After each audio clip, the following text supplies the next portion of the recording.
Boa noite, Nicole, bem-vinda. Bom, a gente vai falar hoje, então, do Kant, que é um autor alemão, né? Que também faz parte desse período aí do moderno, né? Da filosofia moderna, Immanuel Kant.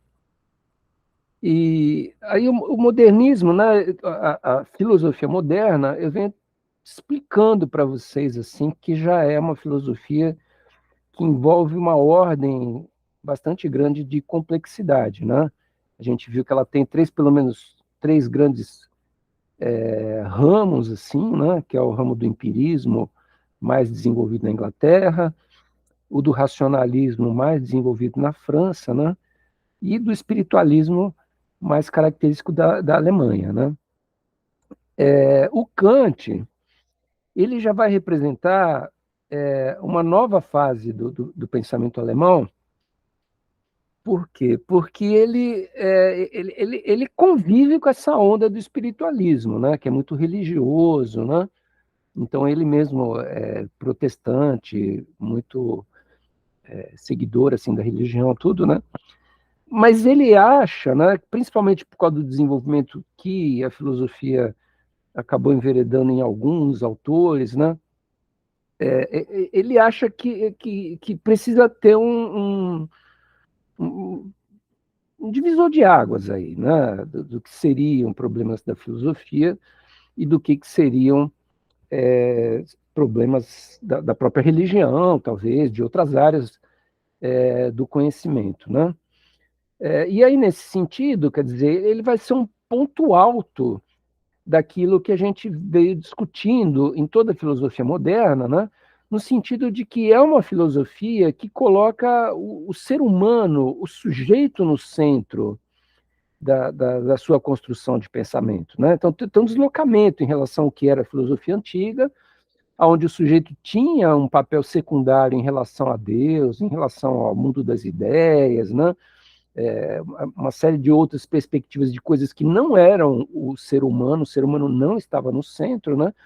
E a gente viu que a grande virada desde o Renascimento vai ser justamente colocar o homem no centro, né, o antropocentrismo, né, e que a filosofia moderna, a grande marca dela vai ser essa, quer dizer, o homem está no centro.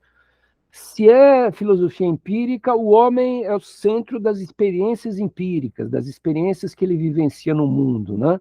Se é no campo do racionalismo, é o homem que pensa e raciocina e cria as suas máximas racionais de pensamento. E até no campo do espiritualismo, quer dizer, é o homem que tem a experiência do divino, de Deus e tal. Quer dizer, a filosofia moderna, ela é radicalmente uma filosofia centrada na figura do homem, na subjetividade ou numa antropologia, talvez a gente poderia dizer, né? É a maneira como o Foucault, por exemplo, entende isso, né? E aí, nesse sentido, o Foucault vai dizer que o Kant ele traz uma grande inovação para isso, uma grande inovação, né? Que é o fato dele criar uma filosofia genérica que dá respaldo para a ciência, para a produção de conhecimento, né? Coisa que o Foucault vai chamar de uma analítica da verdade, mas, por outro lado, alguns textos do Kant já vão provocar o seu prenúncio de uma coisa que o Foucault chama de ontologia do presente, que é assim, é quando a filosofia ela se volta para o presente e ela começa a fazer uma crítica do mundo onde ela está inserida, né? Então, no Kant, vocês vão ver mais para frente, quer dizer, surge essa questão de uma filosofia que pensa o próprio presente e o seu papel, o que ela tem que fazer no presente, no sentido de transformar o presente, né? E isso é o anúncio da proposta do que vai ser o iluminismo, o projeto filosófico do iluminismo, que vai ter uma vertente muito forte na França, né, com o Rousseau, Diderot, os enciclopedistas franceses, e que vai culminar na própria Revolução Francesa, né? Então, são filósofos que colocam em xeque, né, o poder, as relações de poder e tudo mais, e usam a racionalidade do ser humano, né, para fazer uma crítica, então, do mundo social e na tentativa de promover uma transformação do próprio mundo, né? Então, quer dizer, isso vai ser muito forte, né? E isso inaugura para o Foucault algo que ele vai chamar de uma ontologia do presente, essa dimensão iluminista do Kant, né? Então, dentro da filosofia moderna, se a gente tem empirismo, racionalismo, espiritualismo, quer dizer, a gente vai ver surgir uma nova escola, digamos assim, dentro ainda da filosofia moderna, que vai ser o próprio iluminismo, né? E o Kant vai ser o principal, ou um dos principais representantes do iluminismo alemão. Tá? Tem um outro autor importante também, que é o Lessing, mas o Lessing é mais do campo da literatura e tal, mas também é um autor iluminista importante. Tem o Mendelssohn, que é um autor iluminista importante também no campo do espiritualismo, da religião. Enfim, é um movimento que surge na Alemanha nesse século XVIII, né? No sentido de criar uma crítica em relação ao presente, né? E transformar esse presente. Pois bem, eu vou falar disso mais na aula da semana que vem, tá? Hoje eu vou me concentrar no problema da analítica da verdade, porque nesse campo da filosofia da ciência, digamos assim, né, a contribuição do Kant ela foi muito relevante, foi muito importante. Essa analítica da verdade, basicamente, ela é representada por três obras, que são as três críticas que o Kant escreveu. Ele escreveu uma obra que se chama Crítica da Razão Pura, que vai justamente determinar como a razão deve ser utilizada para produzir ciência, para produzir conhecimento. A crítica da razão prática, que vai mostrar como a razão deveria ser conduzida para determinar a boa conduta ética e moral do ser humano. Não? E, por fim, a crítica da faculdade do juízo, onde ele vai desenvolver dois grandes temas. O primeiro tema no campo da estética, de como a filosofia dá subsídios para uma ciência, uma discussão crítica no campo da arte, né? E, por outro lado, algumas ciências, e a gente vai ver um pouco, a crítica da razão pura ela não consegue dar resposta para elas, né? Fundamentalmente a química e a biologia, que são ciências que colocam problemas para a filosofia que a crítica da razão pura não consegue superar. A crítica da razão pura ela cria uma base para o conhecimento muito sobre a matemática e a filosofia, a matemática e a física, tá? Outros campos do saber, como a história, a filosofia, as artes e tudo mais, a crítica da razão pura ela não consegue tratar e lidar com esses temas que são muito complexos, né?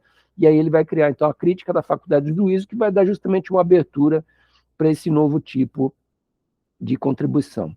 A principal contribuição do Kant para o campo da filosofia da ciência, né, que ele escreve na Crítica da Razão Pura, foi o que se chama da virada copernicana. Tá? O que é essa virada copernicana?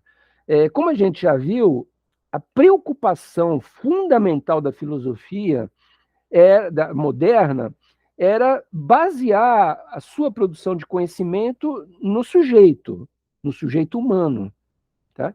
Só que, apesar do conhecimento buscar basear o saber no conhecimento humano, né, o Kant vai dizer que ela continuava tentando fazer o homem se dobrar à realidade para produzir conhecimento. Quando, muitas vezes, o esforço que o homem tinha que fazer para conhecer determinadas coisas era muito violento, era muito grande. E aí o Kant fala o seguinte, olha, será que esse esforço que a gente está fazendo para entender certas coisas, né, como Deus, por exemplo, como a própria biologia, será que esse esforço ele é válido?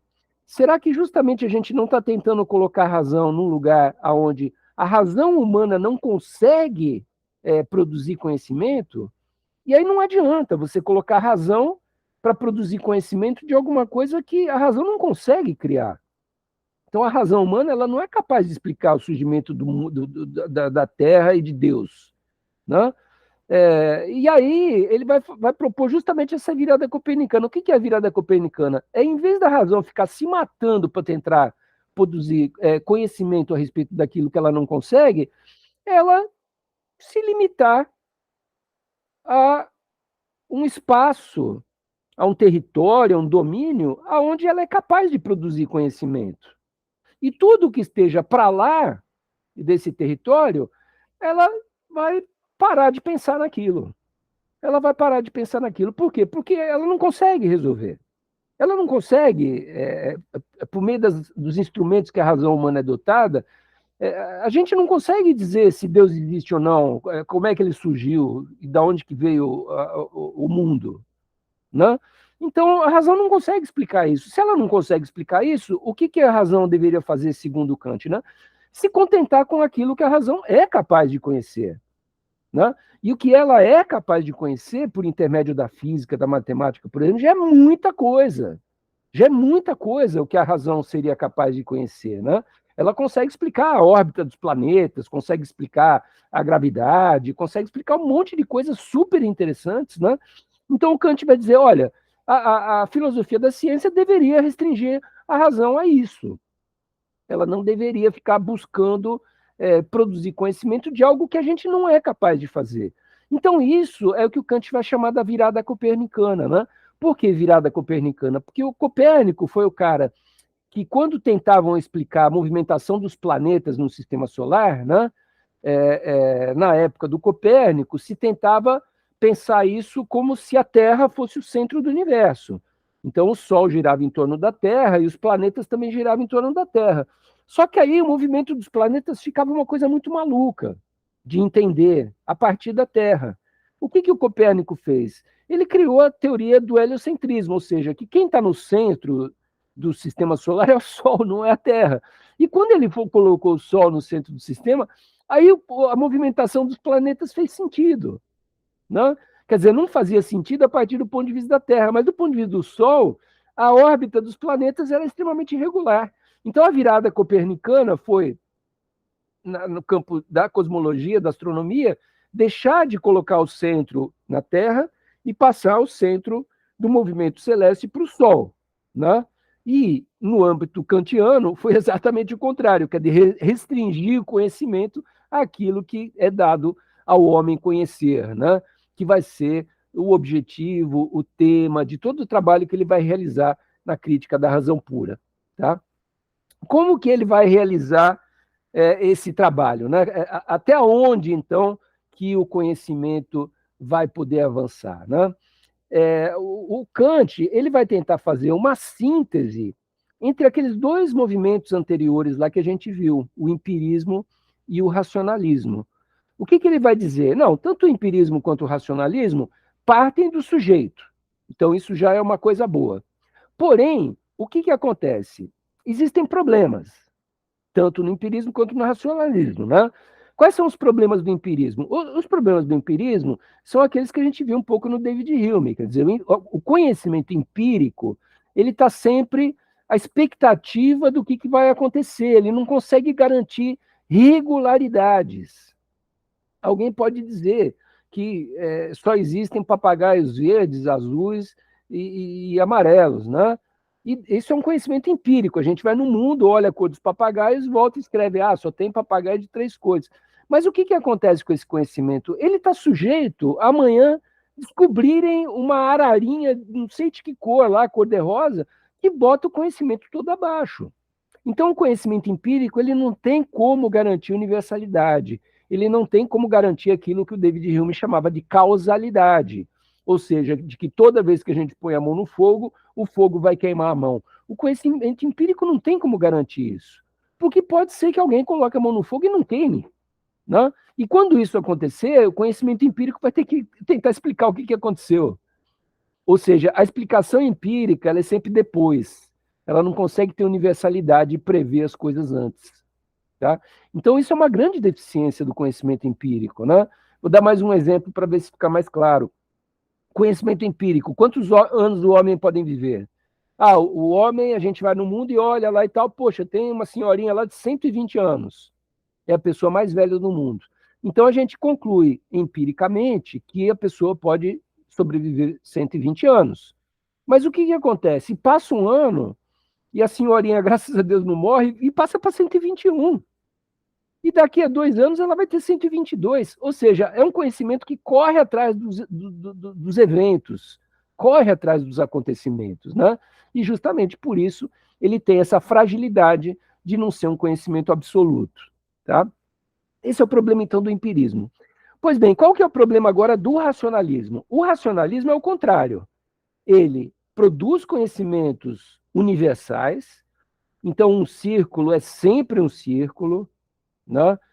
Se você dividir o raio do círculo pelo perímetro, sempre vai dar π, que é 3,14. Então tem toda uma regra racional de que aquilo nunca vai mudar, que o quadrado da hipotenusa sempre vai ser igual à soma do quadrado dos catetos. Isso aí sempre foi e sempre vai ser. Então esse é um conhecimento universal racionalista. Agora, os problemas do racionalismo, primeiro, são como é que a matemática consegue dizer que ela vale para o mundo físico, né? A gente já viu esse problema, né? E segundo, quer dizer que, com base nessas projeções racionalistas, foram tiradas conclusões que o Kant tem uma certa reticência em relação a elas, como, por exemplo, a prova ontológica da existência de Deus. Tá? Em última instância, ela é uma prova racionalista que diz que, já que existe a ideia de perfeição, já que a gente pode pensar a perfeição, e já que a perfeição implica em que o que é perfeito tem que necessariamente existir, a gente pode chegar à conclusão de que Deus existe. Né? Kant vai dizer, olha, não sei se isso é verdade. Tá? E aí ele vai dizer, o que é possível ao homem conhecer, o que é dado ao homem conhecer, é um outro tipo de conhecimento, que ele vai chamar de síntese kantiana. O que é a síntese kantiana? Ela é o seguinte, ela é uma união do racionalismo com o empirismo, mas que tem que ser de uma maneira precisa. Como é que é essa reunião? Bom, você cria uma lei racionalista, tá? Então, racionalmente, eu vou lá e deduzo, olha, o ser perfeito tem que existir, e ele existe, ele é Deus e tal. Isso é uma crença racionalista. Aí você levanta ela como hipótese. Agora, o que acontece? Essa lei racionalista, ela tem que passar pela prova do empírico. O que é a prova do empírico? Eu tenho que ver Deus. Eu tenho que ver. Entendeu? Não adianta ficar me dizendo que algo matematicamente tem que existir. Eu quero ver a coisa existir. Não adianta alguém me falar que dá para você quebrar um átomo de urânio e aquilo vai gerar uma energia atômica que vai movimentar eletricidade, vai fazer uma série de coisas. Não. Eu quero que alguém faça essa fórmula, racionalmente diga que dá para quebrar o átomo de urânio, que aquilo vai liberar uma energia e tal, e depois eu quero que alguém faça a usina nuclear. Entendeu? Isso precisa passar a ter existência no mundo concreto, empírico. Né? E aí é exatamente essa a fórmula da síntese kantiana. Quer dizer, é você pensar as coisas matematicamente, mas depois que você pensou elas matematicamente, você vai para o mundo e você enxerga as coisas efetivamente ocorrendo do jeito que você tinha previsto. Então o Newton vai dizer, não, toda vez que você solta uma maçã, tem a força da gravidade que puxa ela para o chão, ela vai cair no chão. Muito bem, pensou isso? Então faz experiência com a maçã, com a pera, com o abacate, com não sei o que lá. Tudo cai? Cai. Então a lei do Newton está correta. Né? A lei do Newton é um universal, mas ela não é uma pura fantasia, o que muitas vezes o racionalismo pode gerar. Uma projeção fantasiosa de algo que pode ser que exista Deus, mas existe. Aí o Kant quer a prova do empírico, quero ver. Né? Pode ser que exista energia nuclear, existe. Quero ir para a prova do empírico. Tem usina nuclear? Tem. Ah, então tá certa. A teoria da fissão, a fissura atômica lá e tal, está correta. Né? Então, o modelo kantiano é o modelo básico de trabalho da ciência moderna. A ciência moderna funciona assim. Erguem-se hipóteses racionais, hipóteses de explicação do fenômeno, mas depois que você fez isso, você tem que ir para a experiência e tem que comprovar de que aquela hipótese é válida. E é válida em todos os casos. Não tem nenhuma maçã que você solta no alto e ela sobe. Né? Não tem nenhuma maçã que vai sair voando de lado. Não, todas elas têm que cair. Então, isso é uma prova da universalidade desse conhecimento racional. Tá? Então, é dessa maneira que o Kant equaciona. E, pois bem, por que isso está dentro dos limites do que é dado ao homem conhecer? Né? Por quê? ele funciona como uma síntese de duas categorias mentais que o homem tem. Uma que é justamente o entendimento, que é a capacidade de formular explicações, hipóteses, teorias, como é que as coisas deveriam ser, etc. Isso é racional, né? E a outra é o que o Kant vai chamar de intuição sensível, que é o quê? É eu ver as coisas no tempo e no espaço, né? Que são as formas puras como se dão as intuições para o homem. O homem percebe as coisas no tempo e espaço. Quando a gente abre o olho, quando a gente toca, quando a gente, enfim, mapeia coisas e tudo mais, a gente está tendo uma experiência espaço-temporal, né? Então, todo conhecimento tem que ser isso, a síntese entre o que o homem pensa e aquilo que ele vê, aquilo que ele percebe no espaço e no tempo, né? E realizando essa síntese, você tem um conhecimento válido. Essa é a tese fundamental da teoria do conhecimento do Kant, né? De que todo conhecimento deve ser um conhecimento sintético entre essas duas habilidades, né? Ele chama isso de faculdades, essas duas faculdades que o homem tem. A faculdade de raciocinar e de prever abstratamente como devem se comportar os fenômenos, e a capacidade de verificar em experiências sensíveis que aquilo efetivamente se deu. Então, quando você consegue, a priori, antes, criar uma regra, e a posteriori, depois, comprovar que aquela regra é sempre válida, aí você tem aquilo que o Kant vai chamar do juízo sintético a priori, que apesar desse nome horroroso, nada mais é do que isso, quer dizer, é um juízo, quer dizer, é um pensamento, juízo no sentido de um pensamento, né, racional, sintético, por quê? Porque ele tem que fazer a síntese com o mundo empírico, ele não pode ficar só no nível do juízo, do pensamento, do abstrato. Então, é um juízo sintético que faz essa síntese com o mundo dos fenômenos, que é aquilo que a gente vê no tempo e espaço, né? E a priori, por quê? Porque você tem que criar a lei antes. Por que você tem que criar a lei antes? Porque se você criar depois de ver o fenômeno, você vai ser um empirista. E aí você vai sempre ficar preso nessa deficiência do empirismo, que é quando o mundo muda, o saber empírico tem que mudar. Então tem que ser a priori, tem que ser antes que você pensa racionalmente e depois que você vai verificar empiricamente a verdade daquilo, né? Então percebam que o jogo que ele faz é pura e simplesmente uma inversão. O que os empiristas faziam? Olhavam para a maçã caindo e falavam, a maçã cai. O que ele está dizendo? Não, tem que ser o contrário. O Newton tem que criar uma fórmula para explicar o que é a gravidade, e aí depois você vai até a maçã e constata que não só ela cai, mas tudo cai. A jaca, a pera e o abacaxi, tudo. Né? Então, essa inversão sutil que é a virada copernicana. Né? É você virar um ponto de vista, né? E delimitar o ponto de vista a partir daquilo que é dado ao homem conhecer. O que é dado ao homem conhecer? Aquilo que ele pensa racionalmente e que depois ele constata empiricamente que se comporta daquela maneira na própria realidade. Tá? Então, a estrutura da crítica da razão pura, ela basicamente ela tem duas partes.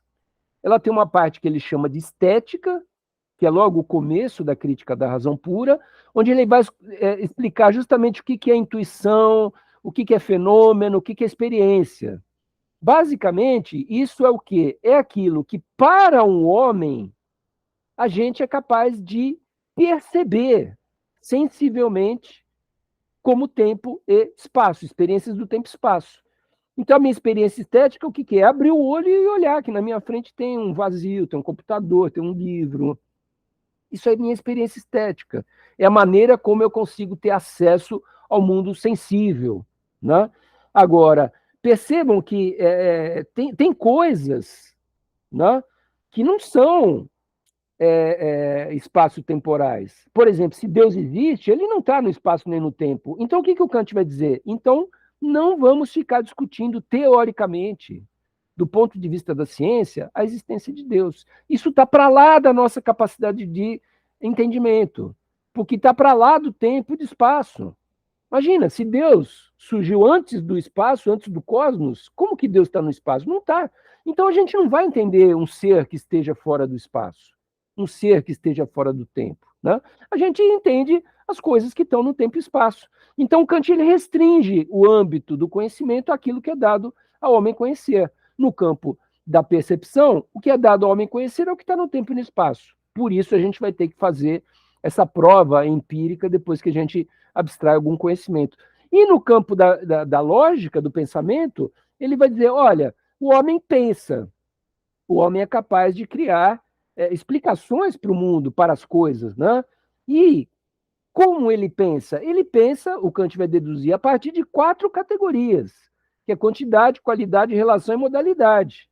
Então ele vai desenvolver nesse capítulo da lógica transcendental justamente essa tábua de categorias dele, que vai dizer então que quantidade tem unidade, pluralidade, totalidade, a qualidade tem essência, negação e limitação, a relação tem substância, causalidade e ação recíproca, e a modalidade tem possibilidade, existência e necessidade. Dessas categorias, as mais importantes para a gente são, primeiro, modalidade. Por quê? Porque ele vai dizer, olha, o homem tem como saber o que é possível, o que é existente e o que é necessário. O que é possível? Possível é a existência de Deus. Tá? Mas isso é uma modalidade de possibilidade, que a ciência não trabalha com possibilidades. A ciência trabalha com o quê? Com existência num primeiro momento. Né? A ciência tem que dizer que maçãs existem. Né? Então ela tem que ir no mundo espaço-temporal e ver coisas que têm existência. E depois de pensar racionalmente, né, que existem leis, por exemplo, como a lei da gravidade, ela vai perceber o quê? Que existem necessidades. Ou seja, toda maçã que perdeu o pêndulozinho lá que ligava a árvore vai cair. Isso é necessidade. A ciência busca, então, a modalidade da necessidade. Ela quer provar sempre como as coisas acontecem com antecedência. Ela quer dizer como as coisas vão se comportar. E vejam que aí ele está superando justamente o ceticismo do David Hume. Ele vai dizer, é possível necessidade. É possível eu prever que o sol vai nascer amanhã. Sim. Como? Olhando para o sol e falando assim, não, desde que eu nasci o sol se levanta. Não! É criando as leis da gravitação universal do Newton, mostrando que o Sol é uma bola de fogo de não sei quantas milhões de toneladas, que a Terra gira em torno dele, que ela gira em torno de si, então tem uma hora que está escuro na Terra e tem outra hora que está claro, né? E tal, e aí pronto. Depois que você tem essa teoria, você vai dizer, é necessário o Sol nascer todo dia. É necessário.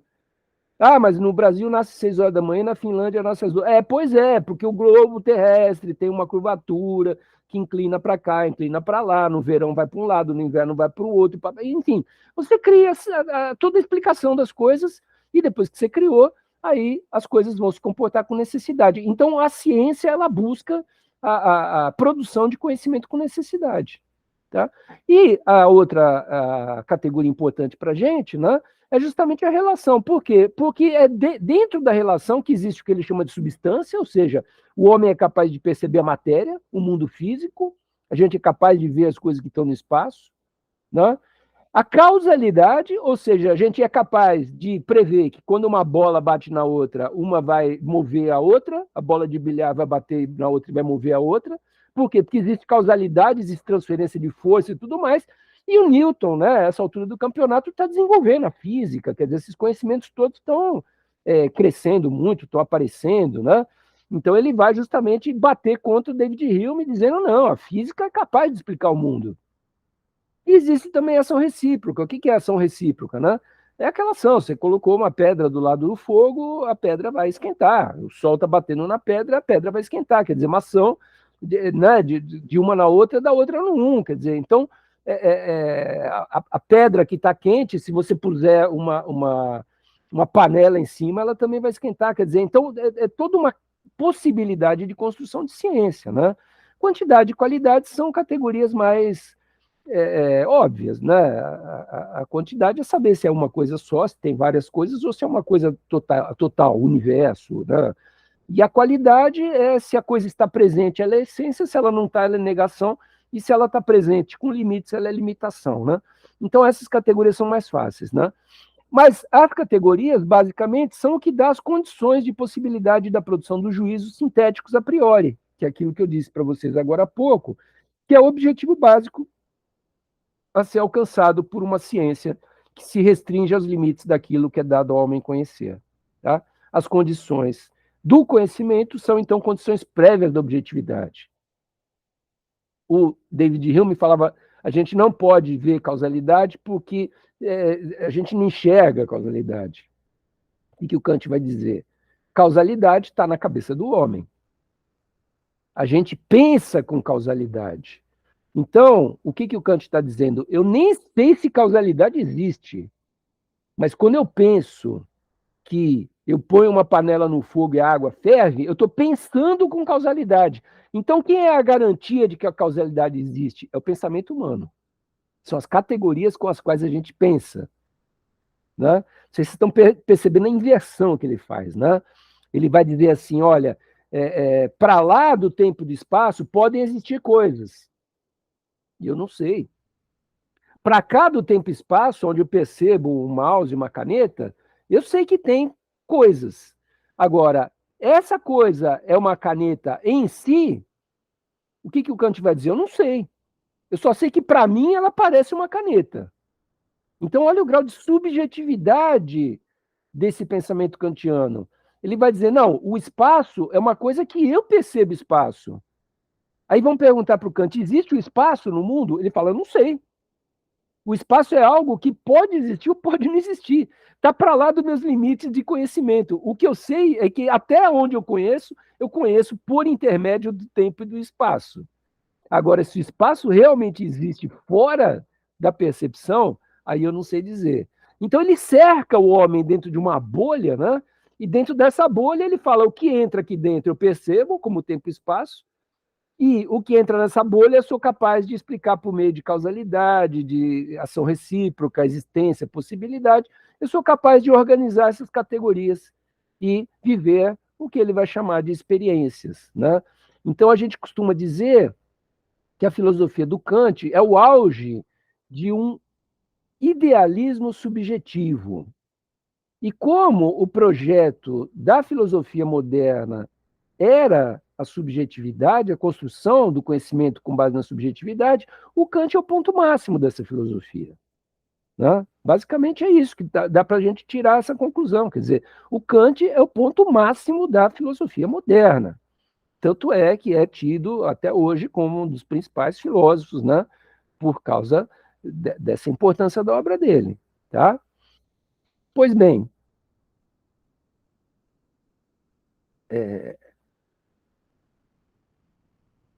até aqui está indo alguma dúvida, alguma coisa que vocês quisessem me perguntar por hora ou continua?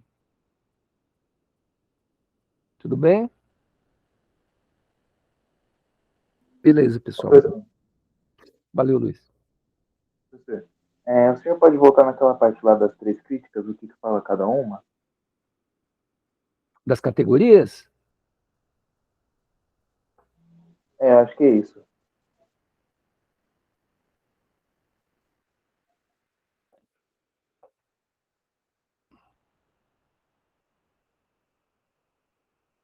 Essa parte aqui? Ou dessa aqui? Empirismo, racionalismo? Não, antes. Quando você falou do começo da fase analítica, você falou das 3 críticas que ele vai fazer. Ah, entendi.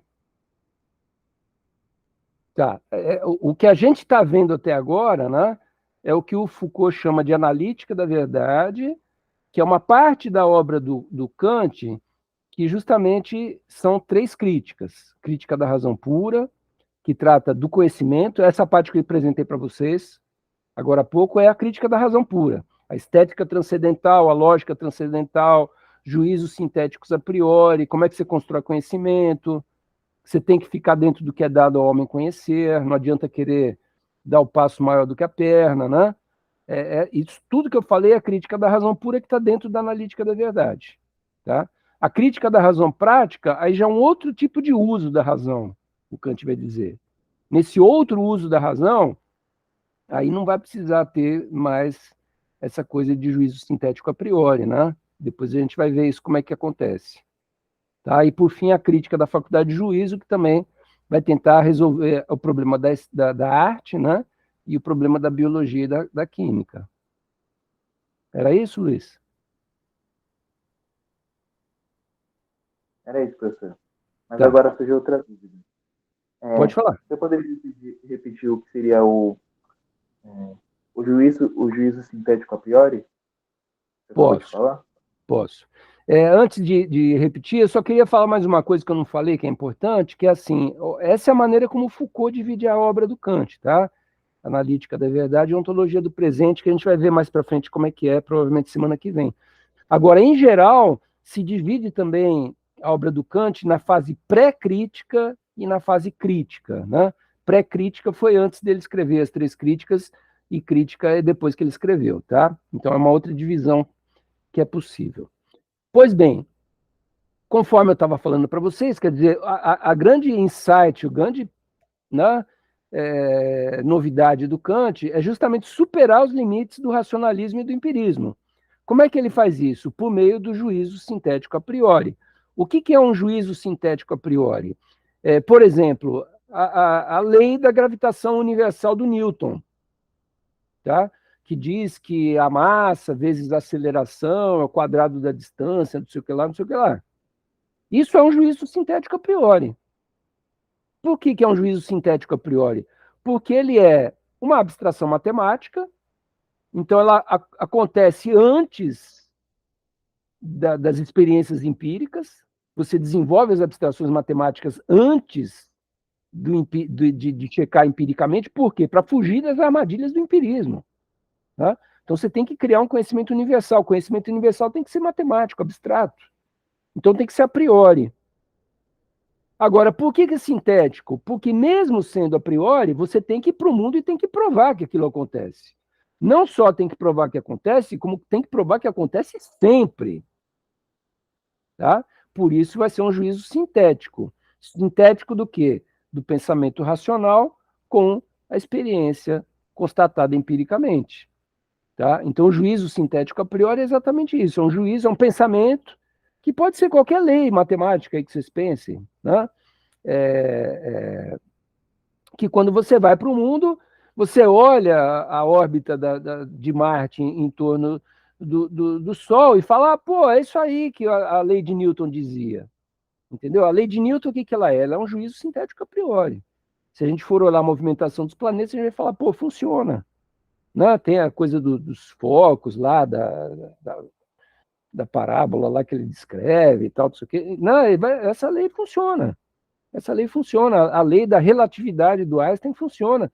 Vocês acham que o Einstein, né, viu uma bomba atômica e depois foi pensar na lei? Não, ele pensou nas leis primeiro.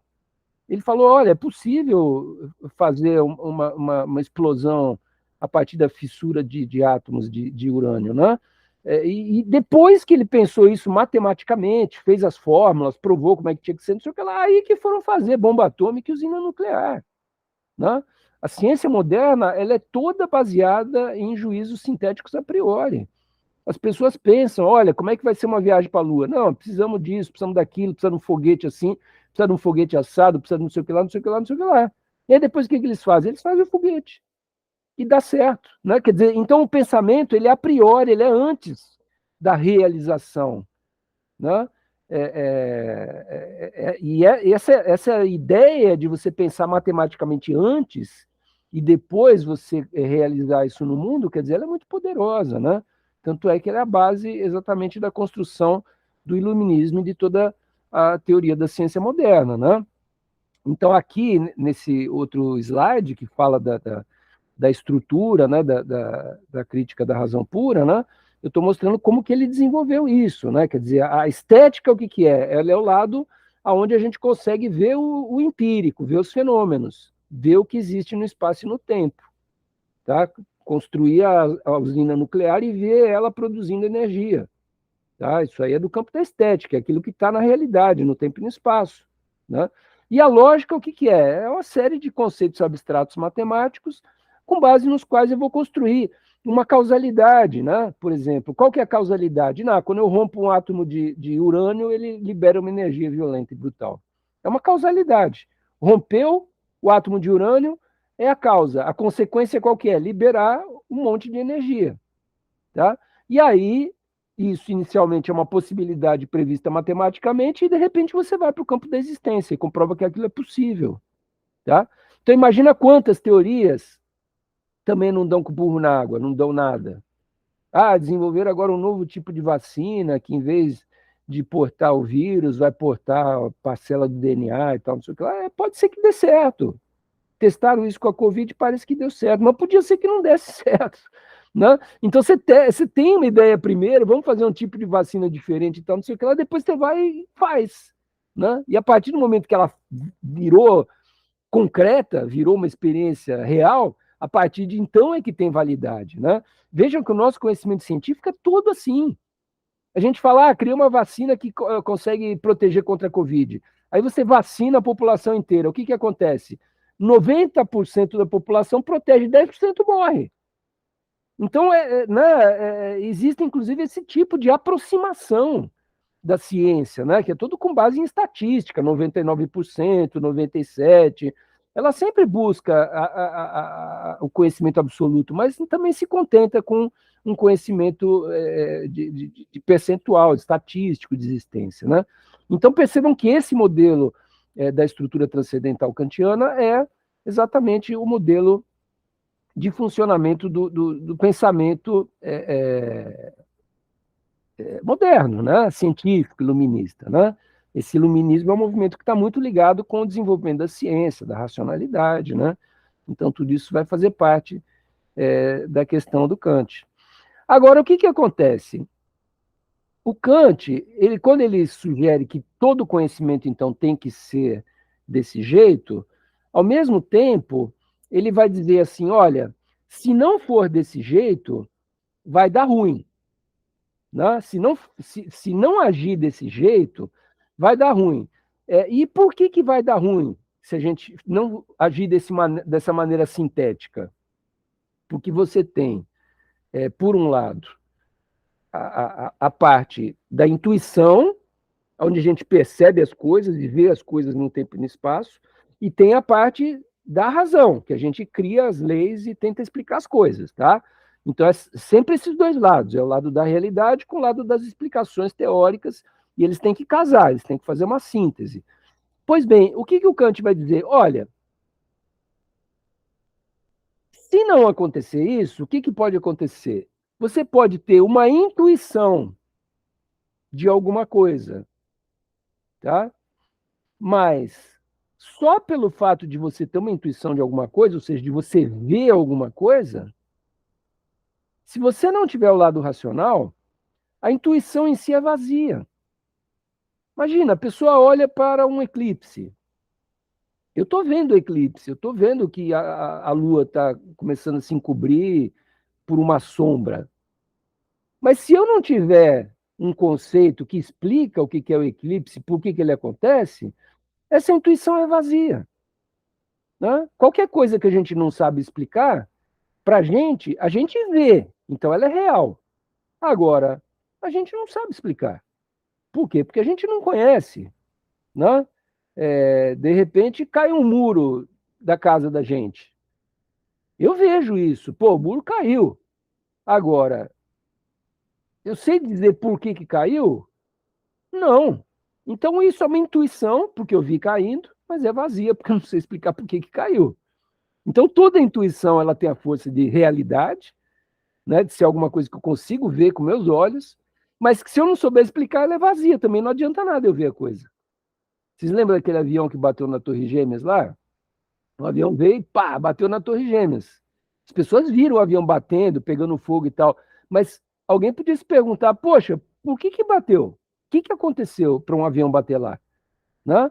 E sem uma explicação, sem um conceito, aquilo ficaria totalmente solto, ninguém sabe dizer por quê. Tá? Então, a intuição sozinha não serve para nada.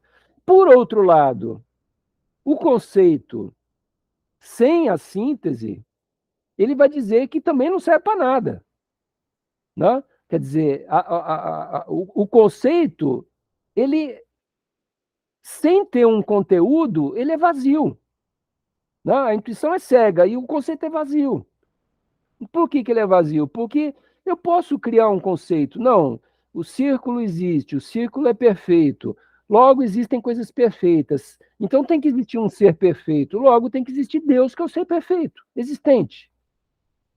Aí o que ele vai dizer? Bom, isso é um conceito. Mas cadê a intuição?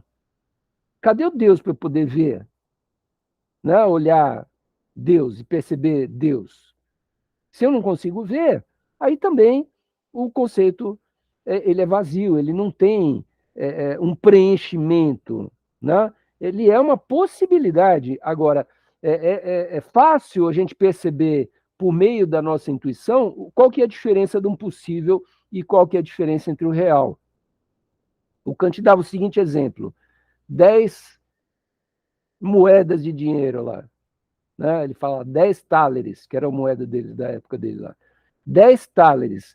Uma coisa é eu dizer 10 thalers, que é uma quantidade de dinheiro.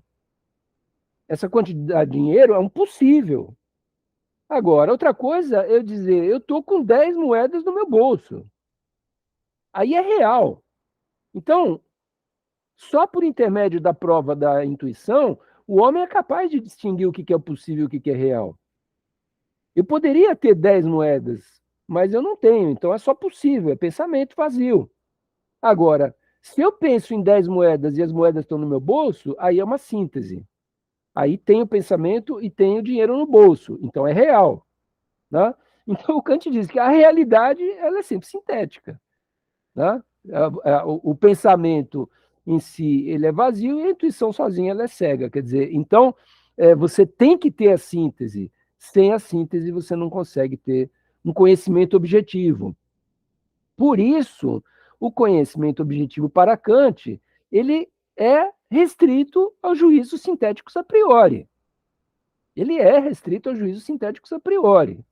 Tá? Se você não conseguir ter um juízo sintético a priori, você não tem conhecimento científico, conhecimento objetivo. Então, eu falei para vocês, tem uma série de conhecimentos humanos que vão ficar do lado de fora disso. Né?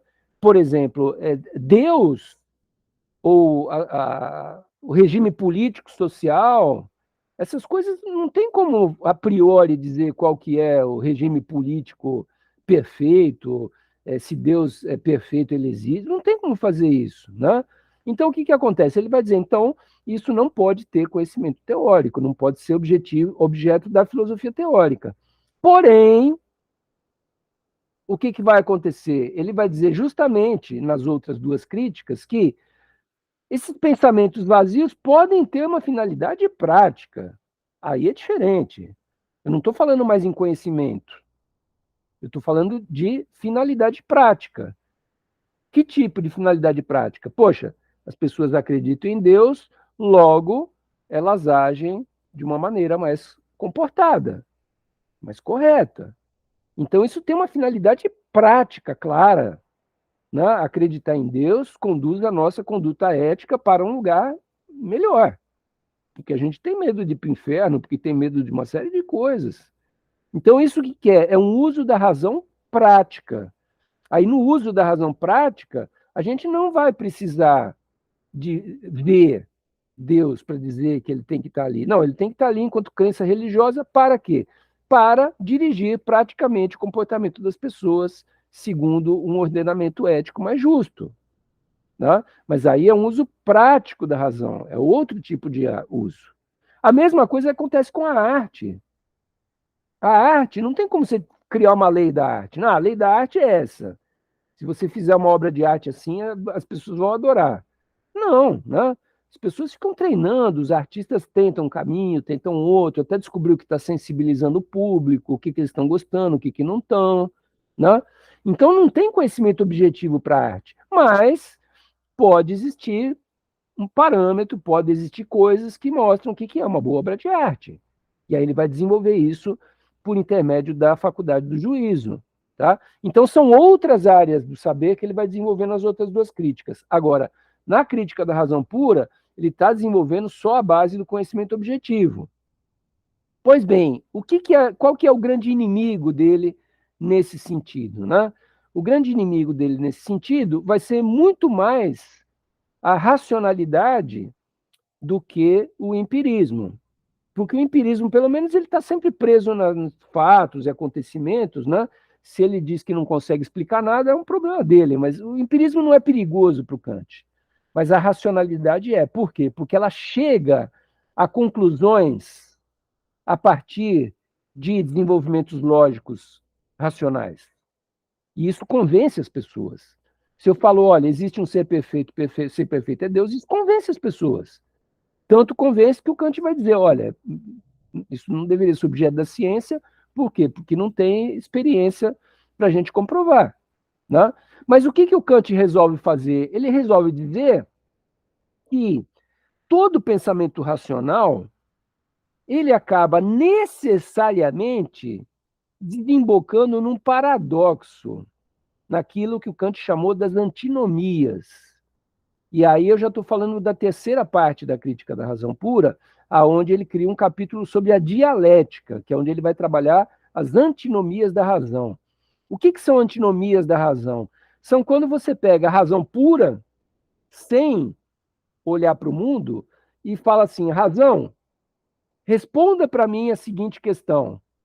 E aí são basicamente 4 questões que o Kant coloca para a razão. Por quê? Porque são 4 categorias que tem: quantidade, qualidade, relação e modalidade. Então, para cada uma das categorias, ele vai falar, vai surgir naturalmente uma antítese. Qual que é a antítese? A primeira é a questão do espaço e tempo. Tá? Ele vai dizer, o que a razão pensa em relação ao espaço e o tempo?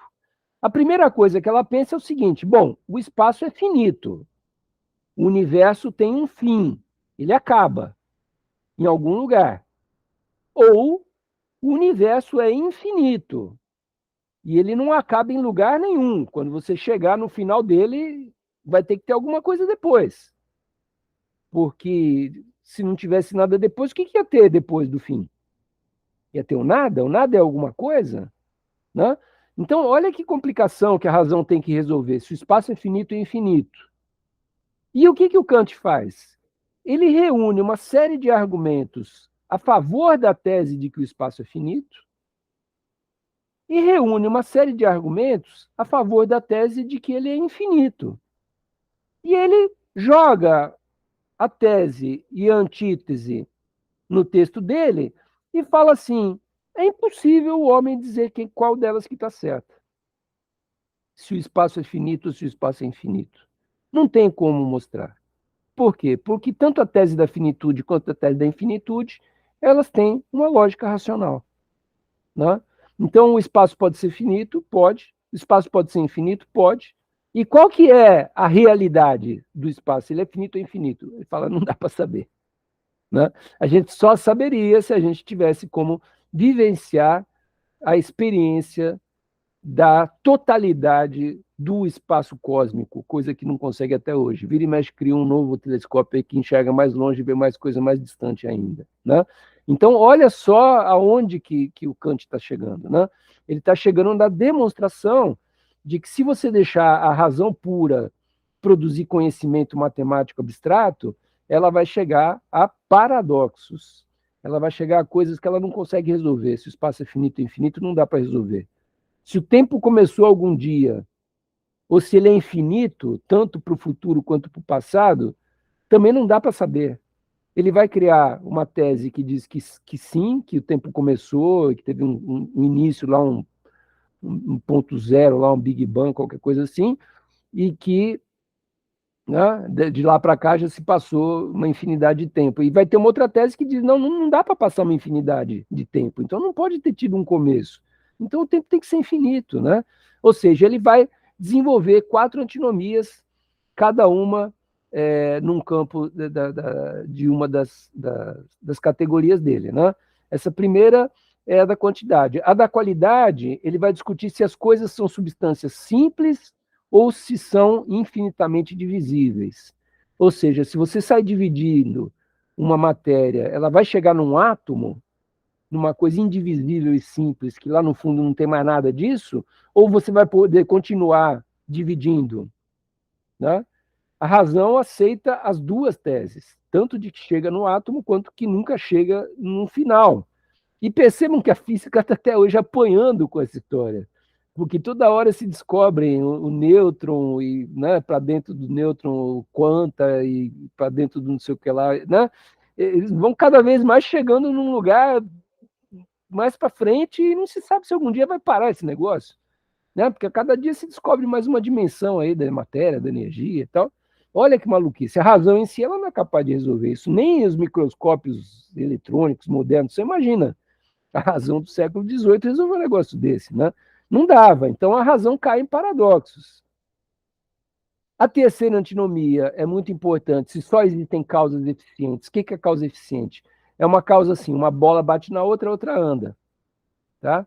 Ou se também existem causa final, o que é causa final? Não, eu quero mover a bola, então eu pego um taco e vou lá e empurro. Tá? Ou seja, houve um pensamento meu de que eu quero fazer a bola andar. Tá? Que é diferente de uma bola bater na outra simplesmente porque elas estavam no espaço sideral, sei lá o que estava acontecendo. Né? Uma pedra cai rolando de uma encosta, né? Choveu muito, a pedra cai rolando. Isso é uma coisa. Outra coisa é eu subir lá com o trator e eu empurrar a pedra e a pedra rolar para baixo.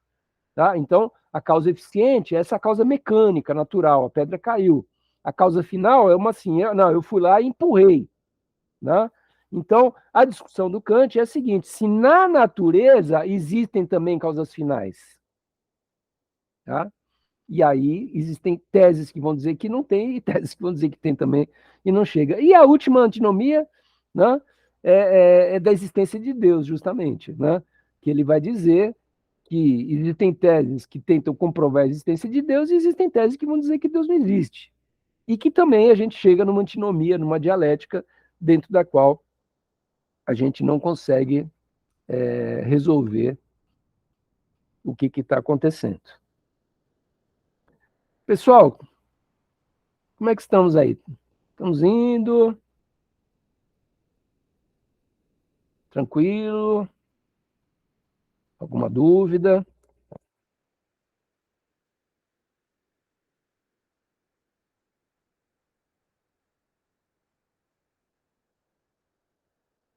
Beleza.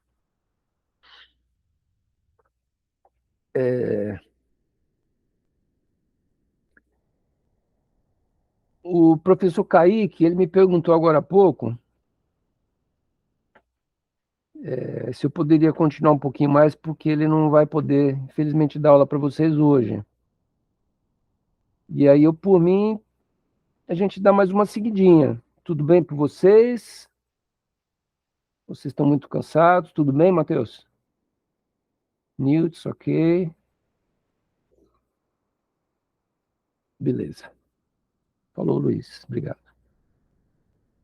Então, vamos lá. Ô, Marco, então Ô, todo esse Nilson. comentário que você está fazendo, mas foi o Foucault que escreveu sobre Kant?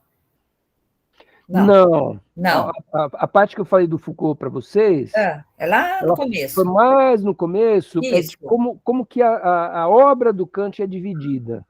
Ah, Tá? tá. Aí o Foucault ele vai dividir a obra do Kant em duas partes, né? Essa parte que a gente está vendo, que o Foucault chama de analítica da verdade, e uma outra parte que a gente vai ver na semana que vem, que é a ontologia do presente. E essa analítica da verdade é onde estão as três críticas, né? E aí o que eu estou falando para vocês é um resumo, uma apresentação dos tópicos principais da primeira crítica, que é a crítica da razão pura. Então, tudo isso que eu estou falando para vocês está no livro do Kant. Está na Crítica da Razão Pura, que é a primeira crítica do Kant, na qual ele desenvolve justamente uma filosofia da ciência. É aquilo que a gente chama de uma epistemologia. Tá? É uma teoria científica que tem por finalidade, né, desenvolver alicerces, né, para que a ciência consiga se construir. Tá? E esse alicerce que o Kant tá criando, né, isso que é mais importante da obra do Kant, né, ele é um alicerce que ele é todo dentro da mente humana. Tá? Por isso ele é o auge da filosofia moderna, né? Ele é todo dentro da mente humana. Ele vai dizer, olha, a gente só é capaz de conhecer o que está dentro da mente da gente. Então, como que as coisas chegam para a mente da gente, né? Elas chegam passivamente quando eu olho, abro os olhos, ou sinto o cheiro, ou toco nas coisas, né? Por meio do que ele chamou de intuição do tempo e espaço. Então, eu percebo o tempo e espaço no mundo, na realidade natural e física, né? Esse é um dos mecanismos pelo qual a mente recebe, passivamente recebe um estímulo, tá? Então, eu olho para frente e estou vendo uma lanterna. Pô, a lanterna existe. Meus olhos estão sendo instigados pela lanterna a que entre dentro da minha mente, dentro da minha cabeça, a imagem de uma lanterna. Então, eu passivamente eu percebo as coisas do mundo, né? Isso acontece justamente na intuição. E eu também percebo que a lanterna está de pé, de repente ela cai. Quer dizer que tem o tempo, então as coisas mudam no tempo. Ou permanecem igual. Mas eu tenho a percepção do tempo e a percepção do espaço. E por meio da percepção do tempo e do espaço que as coisas chegam até mim. Quando elas entram dentro de mim, elas são o que o Kant chamou de fenômeno ou experiência. E aí, quando elas estão dentro de mim, eu sou capaz de pensar com o outro lado da minha mente, que é o lado lógico, eu sou capaz de pensar categorias para organizar aquela experiência que eu estou tendo. Então, a lanterna, quantas lanternas? É uma. Então, a quantidade dela é unidade. Tá? Essa lanterna, qual é a qualidade dela? Ela é uma limitação. Por quê? Porque ela tem uma quantidade de plástico, de lâmpada, de pilha, né? E aí ela termina, ela tem um tamanho, ela tem 10 centímetros, então a qualidade dela é uma qualidade de ser limitada. Tá? Qual que é a relação que eu tenho com essa lanterna? É uma relação de que, primeiro, ela é uma substância, porque eu estou vendo a lanterna na minha frente. Depois, eu posso estabelecer uma relação de causalidade com ela. Eu acendo a lanterna e a sala fica clara. Né? Então, percebam que a nossa mente ela vai jogando com essas categorias para criar uma série de conclusões a que eu chego a respeito daquilo que eu passivamente recebi pela intuição. Eu olho para a lanterna e falo, bom, é uma possibilidade? Sim, é possível existir lanternas. Eu sei que já criaram lanternas no mundo que elas existem. É uma existência? Tem uma aqui na minha frente. Então é existência. É necessidade? Não, nem todo mundo tem lanterna. Tá? Então, a gente vai usando das categorias para produzir toda a ordem de conhecimentos. Agora, qual que é o problema que o Kant está mostrando aqui mais para frente? Que quando a gente pega essas categorias e aplica a elas aquilo que ele vai chamar de problemas cosmológicos, da totalidade da natureza, elas vão desembocar em paradoxos. Tá? Eu não sei dizer qual que é a quantidade do espaço, se o espaço é simplesmente uma quantidade de números de coisas que termina, então o espaço são 10 metros e depois acaba o espaço, isso seria uma pluralidade, e o espaço seria finito, ou se o espaço é uma totalidade que não tem fim, se ele é infinito. Né? Eu estou vendo o espaço, então o espaço ele tem uma essência, mas existe um espaço ocupado, existe um espaço vazio. Então, o espaço que tem coisas é uma essência, o espaço que não tem nada é uma negação. Agora, o espaço como cosmos, como universo, ele tem uma limitação? Eu não sou capaz de saber. Né? Então, percebam que a razão pura, ela chega se ela tentar explicar essas coisas de maneira cosmológica, em termos da totalidade do universo, ela chega a contradições. Né? Por que o Kant, por que isso é tão importante para o Kant? Né? Porque ele vai dizer, olha, tudo aquilo que a gente chama de metafísica é um conhecimento racional puro. É um conhecimento racional puro. A única parte da metafísica que não foi racionalista foi justamente o empirismo. Mas o resto tudo é racionalista. Platão era racionalista. O Aristóteles era racionalista, os medievais eram racionalistas, né? O próprio Renascimento, Descartes, que a gente viu, é racionalista. Toda essa linha da metafísica, da filosofia, ela é racionalista. E o que o Kant está mostrando por intermédio das antinomias? Né? Que o racionalismo acaba criando conceitos vazios. Então alguém diz, um conceito medieval, Deus existe, prova ontológica de Santo Anselmo. O que o Kant vai dizer? Esse conceito é vazio. Né? E se eu não quiser acreditar nesse conceito, cadê o fenômeno aqui para eu acreditar que isso é verdade? Para eu saber que isso é um existente, não uma simples possibilidade. Né? Ele faz uma crítica muito dura na crítica da razão pura. Ele faz uma crítica muito dura ao argumento ontológico de Santo Anselmo. Ele fala, não dá para concluir que Deus existe. Ou, se dá para concluir que Deus existe, também dá para concluir que ele não existe. Né? Ambas as provas são tão fortes uma quanto a outra. Então não dá para você racionalmente concluir que Deus existe. Esse é o grande problema. Né? Não dá para você concluir que o espaço é finito. Né? E não dá para você concluir também que ele é infinito. Ambas hipóteses são tão fortes uma quanto a outra. Né? E é por isso que ele vai criando essas antinomias para mostrar que a razão pura ela acaba atravessando o sinal, assim, ela acaba criando um conhecimento, né, que é um conhecimento que extrapola os limites daquilo que é dado ao homem conhecer. Então, o que é preciso fazer com a razão? É preciso limitá-la, é preciso restringir o conhecimento objetivo àquilo que é dado ao homem conhecer. O que é dado ao homem conhecer? Os juízos sintéticos. Ou seja, eu não posso falar das coisas do universo, se Deus existe, se o espaço é infinito, não dá para falar disso. O que dá para falar é daquilo que eu sou capaz de perceber. Então, a Terra é finita. Não, a Terra é finita. Aí dá para saber. Né? A gente dá para fazer uma fotografia aeroespacial lá que mostra a Terra inteira. Lá. Não, ela é finita, ela tem começo e fim. Ela é uma bola que vai de um lugar até outro e acaba, pronto. Né? Então a Terra é finita, aí dá para saber. Agora o cosmos, a totalidade, aí foge da nossa percepção. Né? Então vamos restringir o nosso conhecimento a respeito da limitação à Terra. E vamos dizer a Terra é finita, pronto. Né? Agora, dá para dizer a Terra existe há não sei quantos bilhões de anos, né? Na época do Kant não dava. Hoje em dia já se tenta dizer, não, a idade da Terra é tal, tanto mais ou menos, não sei o que lá. Né? Então o conhecimento ele vai avançando até onde a gente é capaz de criar observação objetiva. Né? Aonde não dá, a gente deixa um ponto de interrogação. Ó, isso aqui, por enquanto, não dá para resolver. Né? Como criar um medicamento para o homem viver 200 anos? Por enquanto não dá.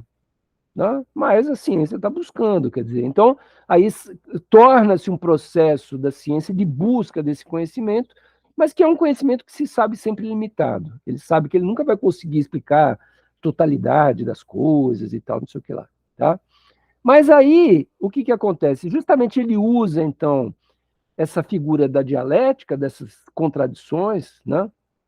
Desses paradoxos, com um objetivo.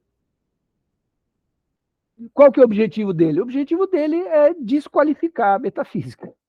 É desqualificar a metafísica. Né? Ele quer justamente descartar a metafísica e colocar no lugar da metafísica, né, uma ciência objetiva, uma ciência analítica fundamentada a partir da matemática e da física, que comece a construir um conhecimento que seja indubitável, que a gente não fique colocando em dúvida.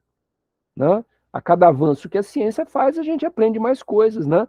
Então, esse é o projeto do iluminismo, quer dizer, um projeto de avanço das conquistas e dos conhecimentos da razão até onde a razão pode ir, mas sem nenhuma pretensão de esgotar o conhecimento possível. Né? Não dá.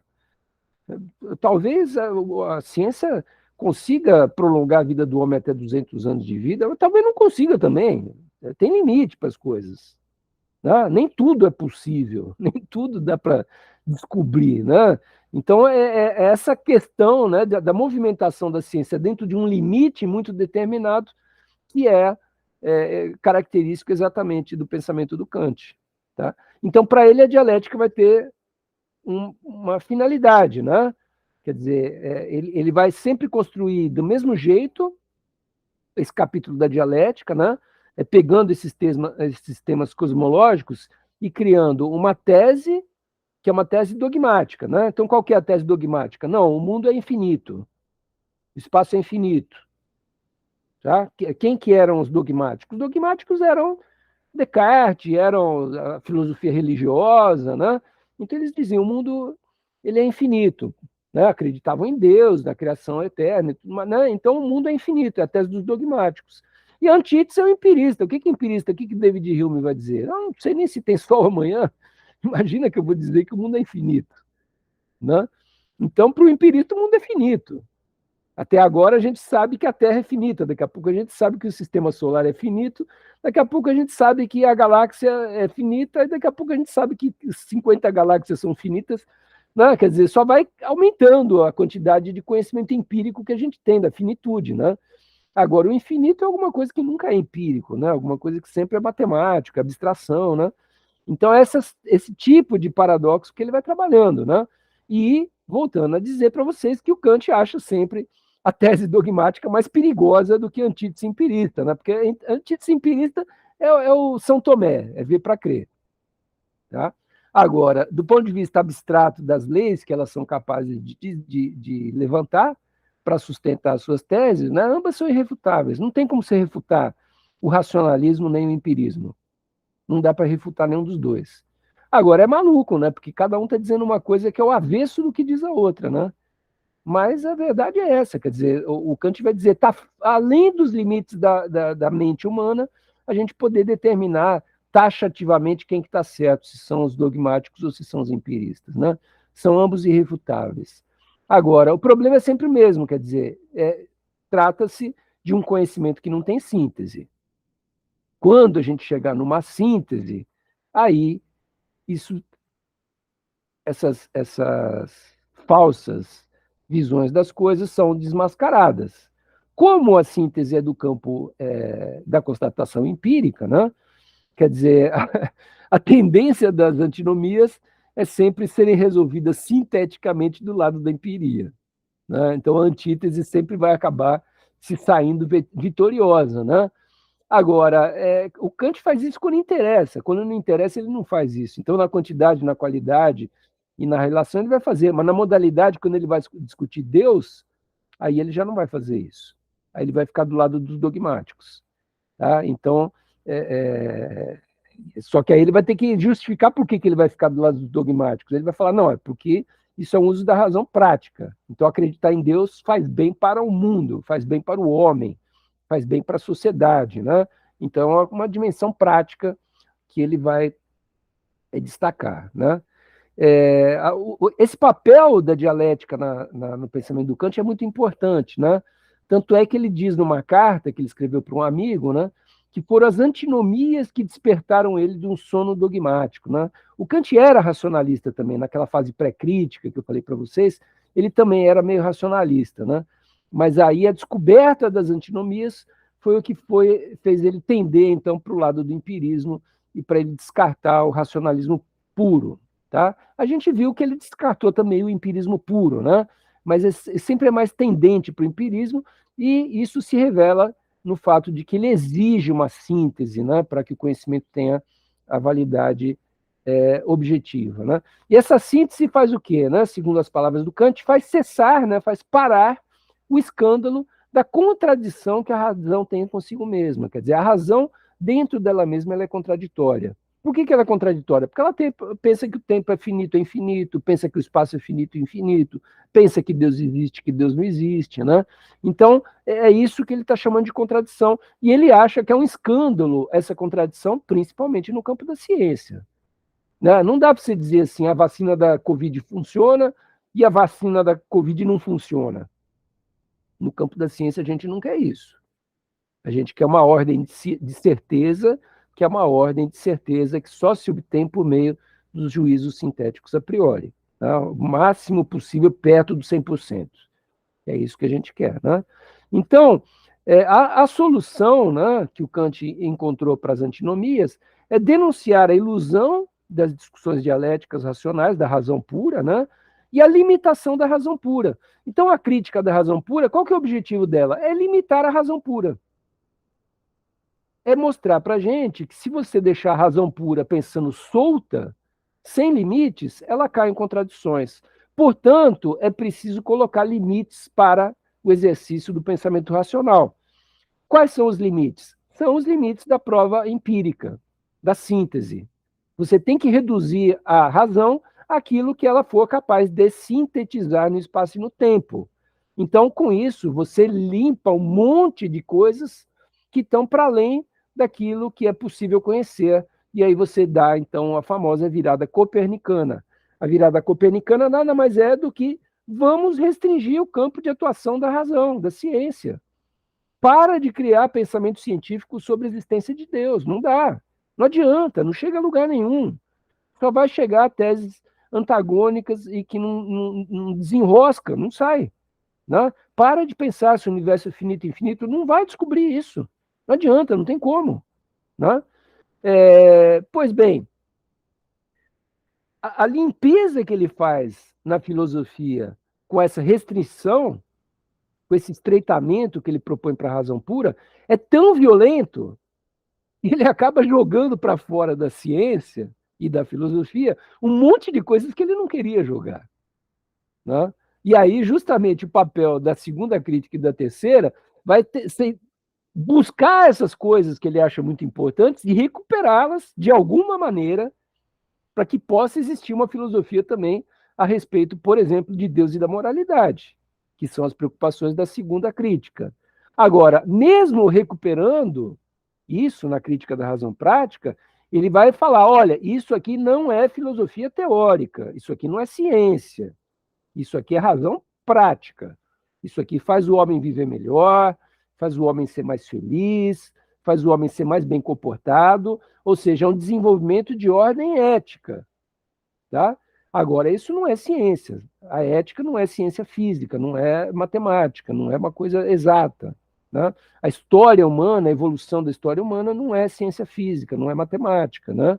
Então, ele resguardou na primeira crítica tudo aquilo que dá para conhecer com certeza, né? Matemática, física, e algumas coisas que ele achou importante resgatar, ele resgatou na segunda, que é onde se discute o problema da moralidade, da existência de Deus, da infinitude da alma, né? São problemas que a segunda crítica vai discutir.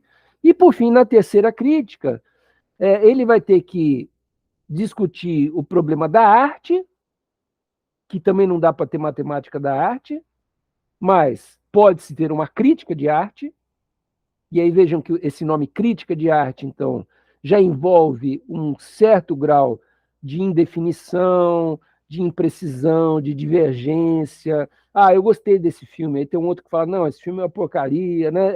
Entra um debate, toda uma coisa que é crítica, não é ciência, não é teoria, é crítica. Então, esse termo crítica passa a ter um outro sentido na obra do Kant, que é de um conhecimento, mas é um conhecimento que não é perfeito, comprovado matematicamente nem nada, né? E que aí pode ser feito por meio de conceitos sem síntese, não tem problema. Só que não tem pretensão de explicar o que é o cosmos, né? Essas coisas deixa para lá. Só vai explicar o que é uma obra de arte bacana. Tá? Por quê? Né? Por que não tem síntese? Ou porque faltam as categorias objetivas do conceito, que é o caso da arte. A arte não tem conceito matemático objetivo por trás. Então faltam as categorias para a arte.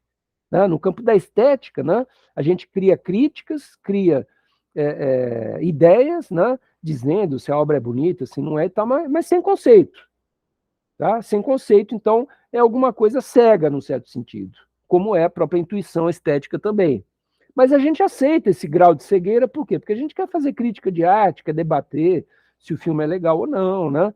Então a gente quer ter essa abertura para a crítica. Ou porque os conceitos não conseguem explicar um tipo de fenômeno particular.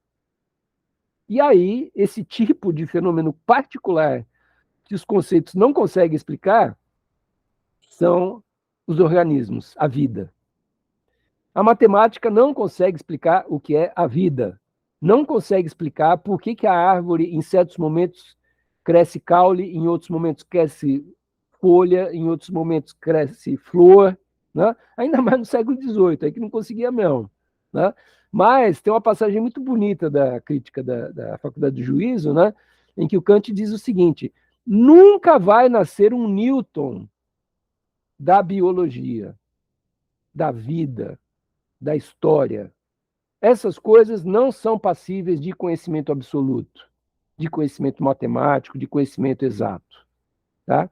Então, essas coisas também são passíveis só de crítica, só de um tipo de conhecimento regulativo que nunca vai poder ter pretensão nenhuma de universalidade. Gostou, né, Matheus? Ele abre uma porta, né? Na terceira crítica, ele está abrindo uma porta que eu estou dando uma certa ênfase nessa crítica aqui para vocês. Por quê? Porque isso vai ser importantíssimo para a filosofia contemporânea, o romantismo alemão, né? Ele vai dizer, olha, é um tipo de conhecimento onde não dá para ter certeza. E tanto não dá para ter certeza que lá no final da terceira crítica, quando ele vai discutindo todas as magias, as maravilhas que a natureza faz, né, de conseguir ter causa final, como se tivesse alguém por trás do passarinho pintando as penas, de tão lindo que ele é. Parece que tem um artista por trás pintando as penas do passarinho. Né? Tem um passarinho que chama azulão, não sei se vocês conhecem, é um passarinho lindo, é um azul vivo, assim, é um negócio impressionante, é igual esse azul do fundo do meu slide aí e tal. Imagina um passarinho dessa cor, parece que alguém criou esse negócio, e evidentemente não foi um homem, então se não foi um homem, se alguém criou, quem foi? Né? Adivinha, Deus aparece de novo no final da terceira crítica. Né? Por quê? Porque tem que existir uma causalidade da vida, tem que existir uma causalidade da evolução das espécies. Olha as coisas que o Kant vai pensar lá no final da terceira crítica. Né? Tem que existir uma causa que é uma causa que está no mundo, que o Kant diz o seguinte: se a gente quiser fazer ciência de biologia, de química e da arte, a gente tem que pressupor que existe esse outro entendimento não humano no mundo, que ele está enraizado no mundo e que ele controla essas coisas maravilhosas que acontecem. Tem que existir esse artífice, esse Deus criador, essa mãe da natureza venturosa, né? Ele vai dizer tudo isso, né? Agora, isso prova que Deus existe? Ele vai dizer, não. Por quê? Porque não é filosofia teórica, tá? Porque é simplesmente uma crítica regulativa. Então, por mais que eu tenha que pressupor a existência de Deus para entender a natureza, os avanços da natureza e as coisas que acontecem, né, no campo da teleologia, que é onde ele vai estudar isso, né, das finalidades causais, né, como se tivesse alguém criando isso, por isso teleologia. Telos, eu já falei para vocês que é finalidade, né? Teleologia é a ciência, o pensamento que pressupõe alguém por trás das coisas que acontecem, né? E o que aconteceu na teleologia? Kant vai ter que ressuscitar um Deus e colocar um Deus lá por trás da natureza, não tem jeito.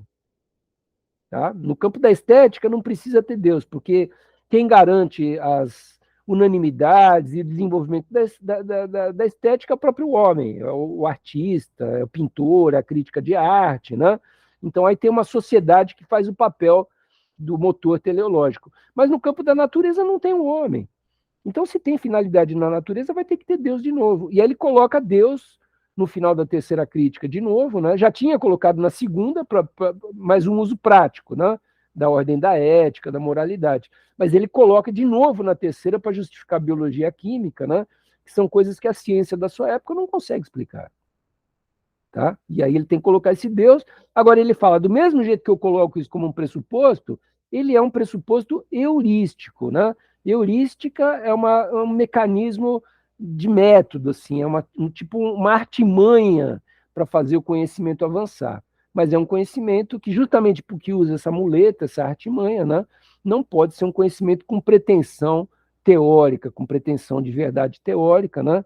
E é por aí, mais ou menos, que ele vai encaminhar as coisas para fechar a parte mais ligada, né, à perspectiva dele da ciência. Tá?